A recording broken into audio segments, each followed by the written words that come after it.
Oke guys, kali ini gue mau bahas tablet yang sekarang tuh lagi hype banget ya guys ya. Namanya tuh Realme Pad Mini. Let's go.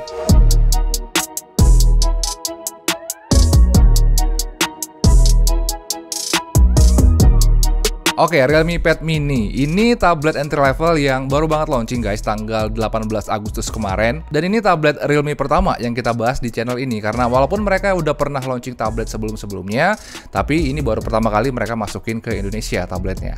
Gue sendiri udah pakai tablet ini sekitar 1 mingguan lebih guys. Dan sejauh ini sih bisa gue bilang, ini tablet yang wajib kalian lirik. Terutama kalau kalian lagi nyari tablet yang harganya itu super duper terjangkau. Oke, setelah pakai semingguan lebih, ada beberapa alasan kenapa tadi di awal gue bilang ini tablet yang wajib untuk kalian lirik, terutama untuk kelas entry level. Dan alasan yang pertama tentu aja karena bodinya ini compact banget. Bahkan ini tuh lebih terasa kayak HP yang ukurannya besar guys, bukan kayak tablet normal pada umumnya. Nah, karena ukurannya mini, bisa dibilang ini tablet yang cukup gampang untuk dibawa kemana-mana guys. Karena walaupun dia punya layar yang besar, untuk ukuran bodi ternyata dia udah terhitung kecil. Bahkan masih bisa dimasukin ke dalam kantong celana juga. Terus selain itu pas dipegang juga bodinya terhitung nyaman. Selain karena ukurannya kecil, bodinya juga terhitung tipis dan punya distribusi berat yang merata. Jadi bodinya ini memang nggak terasa berat di tangan, masih enak juga diangkat dengan satu tangan dan nggak buat tangan pegel kalau dipakai berlama-lama.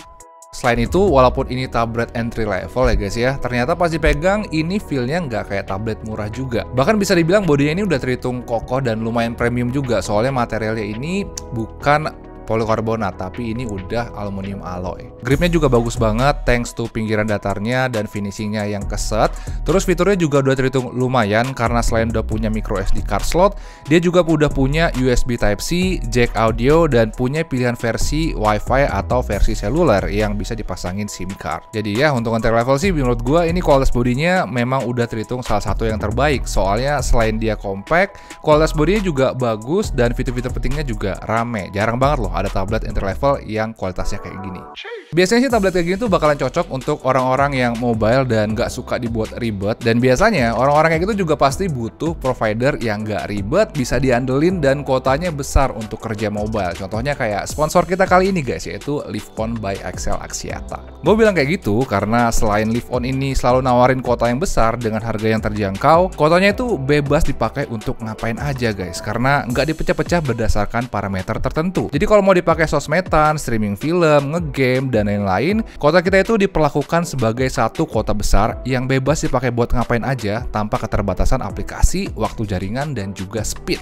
Terus yang keren juga kalau ada kuota sisa, kuota kita itu nggak akan langsung hangus guys. Soalnya kuota sisa tadi itu bisa terakumulasi otomatis ke bulan-bulan berikutnya guys, sampai 1000 GB, dan itu gokil banget. Belum lagi kalau misalkan kita lagi nonton-nonton di jalan dan tiba-tiba kuota kita itu habis, ternyata Liveon masih bisa kasih kita kuota 3 GB di saat genting kayak gitu. Jadi pulsa kita nggak akan kepotong tiba-tiba walaupun HP kita itu masih connect ke internet, dan itu lumayan banget. Jadi kalau kalian lagi cari SIM card baru untuk gadget kalian, gue saranin kalian coba Liveon aja guys. Apalagi proses belinya juga nyaman banget. Gue bilang kayak gitu karena mulai dari proses beli sampai aktivasi kartunya, semuanya bisa kita lakuin sambil nyantai guys. Karena ini prosesnya 100% digital dan CS-nya juga manusia beneran. Jadi proses komunikasi dan konsultasinya bisa dilakukan dengan jelas, nggak salah-salah. Dan kalian juga bisa dapat diskon 15.000 plus bonus kuota 20 GB kalau kalian pakai kode referral ini guys. Biar lebih gampangnya, gue udah taruh link di kolom deskripsi. Jadi kalau kalian pengen cobain, langsung aja klik link di kolom deskripsi video kali ini. Terus alasan kedua kenapa Realme Pad Mini ini lagi hype banget sekarang tentu aja karena dia bawa spek yang levelnya tuh paling tinggi di kelasnya. Gue bilang kayak gitu karena kalau dari speknya sendiri, dia udah pakai RAM 3 GB sampai 4 GB, storage-nya 32 GB sampai 64 GB, udah pakai Realme UI Air Edition, dan prosesornya ini sekarang namanya lagi tinggi banget di kelas entry level, yaitu UniSoC Tiger T616.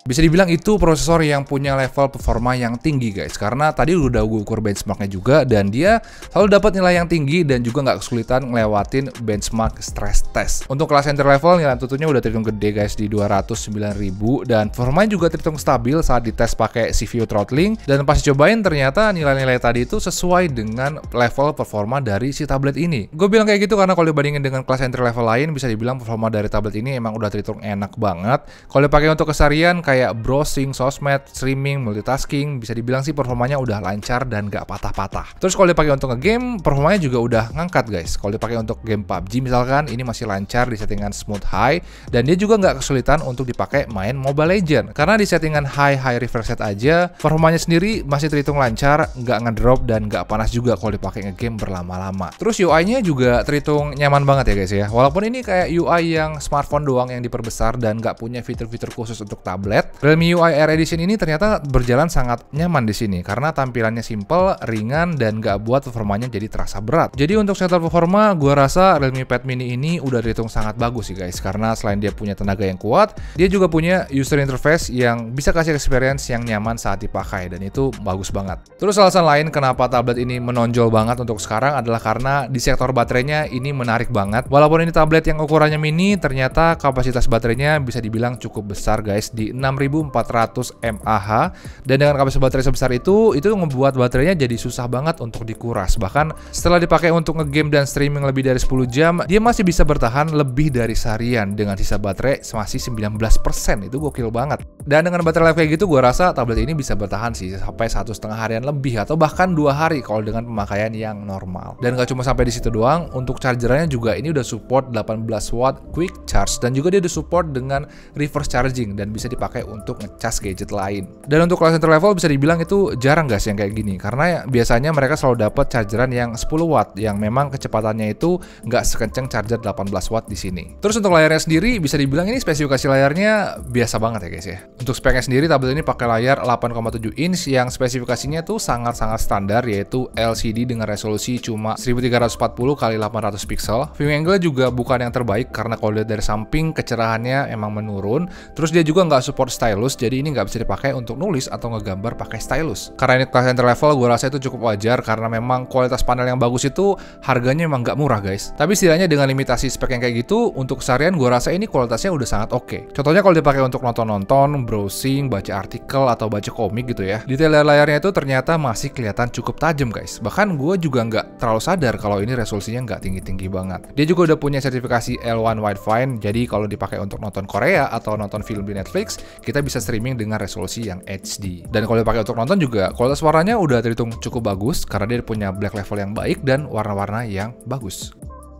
Jadi ya, walaupun spesifikasi layarnya emang cuma kayak gitu doang, tapi kalau untuk keseharian kayak browsing, streaming, atau video callan, gue rasa kualitasnya udah sangat mumpuni. Soalnya selama gue cobain sih, gue rasa kualitas layarnya masih terhitung nyaman kalau dipakai untuk nonton-nonton, ngegame, baca berita, atau kegiatan entertainment yang lain. Kualitas speakernya juga udah terhitung cukup oke guys, walaupun ini cuma dual speaker, tapi suara yang keluar udah terasa kencang dan jernih juga. Masih enak kok kalau dipakai untuk dengerin musik atau juga nonton-nonton. Nah, terakhir untuk kameranya sendiri, Realme Pad Mini ini punya dua kamera yang resolusinya 8 megapiksel di bagian belakang dan juga 5 megapiksel di bagian depan. Resolusi kameranya memang nggak tinggi-tinggi amat ya guys ya, soalnya ya tablet sendiri, apalagi entry level kayak gini, fungsi kameranya bukan untuk buat konten di sosmed, tapi lebih untuk video call, foto-foto dokumen, atau scan barcode kalau kita lagi jajan di Indomaret atau Family Mart.